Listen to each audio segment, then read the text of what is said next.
I instantly knew something major had happened. Roscoe shot and killed the 4 officers he found on his property. Just don't think anything like that would happen here. It's really sad, we're devastated. It was a wonderful town until this happened.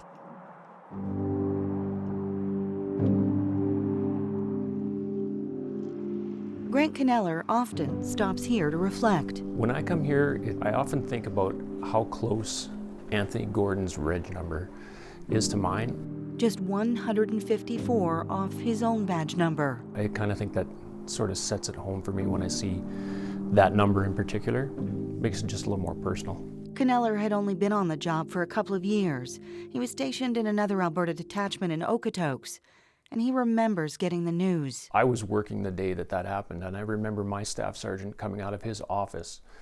He was always a very jovial person, and he came out just white as a ghost. It was a Thursday, March 3rd, 2005, around 10 a.m., when 4 RCMP constables were sent to a farm just outside of town. Anthony Gordon, Leo Johnson, Brock Myrell, and Peter Sheeman were there to execute a search warrant, guarding evidence of a marijuana grow-up and stolen vehicle chop shop. RCMP had been to James Roscoe's property the day before, and Roscoe was thought to have fled the scene. But court documents show 2 men, Dennis Cheeseman and Sean Hennessy, gave Roscoe a rifle and a ride back to his farm. James Roscoe ambushed the constables, gunning down all 4 of them, and then shot himself. It was the largest multiple officer killing in contemporary Canadian history, and the nation mourned. Cheeseman and Hennessy were convicted of manslaughter and served prison time for the roles they played. A public inquiry was held, and people in Mayerthorpe rode a wave of emotions following all the ups and downs. I knew the guy who shot them. I was ashamed of knowing the guy who shot them. But he's long gone. I do not allow him any space in my mind. Margaret Thibault won't even say his name out loud. She worked at the RCMP detachment in Mayerthorpe and lived the headlines in this scrapbook.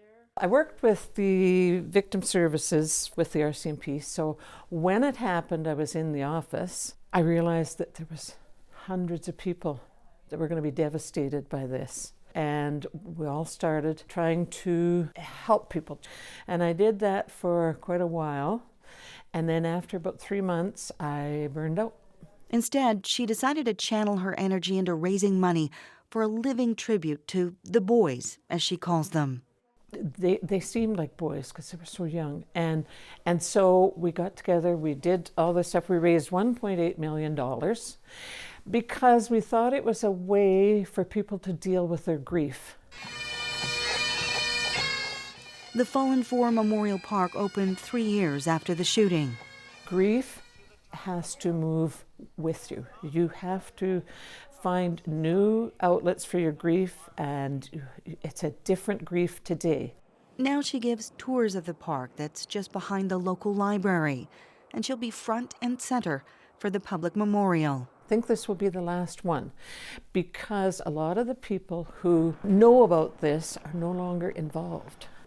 Believe in the possible. And the mayor says many who weren't even around at the time. These are all new additions to our town. They've all been born since that tragedy. My oldest grandson is 16.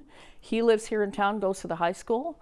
And I've got 3 younger ones that go to the elementary school here in town. And we've got lots of other new people that have come to town since then. Janet J. Bush says it's been a struggle for the town's image. Sadly, oftentimes you go out there and if you're talking to somebody who doesn't know what's gone on in the 20 years since then, if you say, I'm from Mayerthorpe, they go, oh, isn't that place where those 4 cops were killed? Sometimes it makes me want to roll my eyes. They may not understand how hard this community has worked to move beyond just being known for that tragedy 20 years ago. The only thing that will distance us from that day specifically is time. And 20 years seems like a long time, and it is.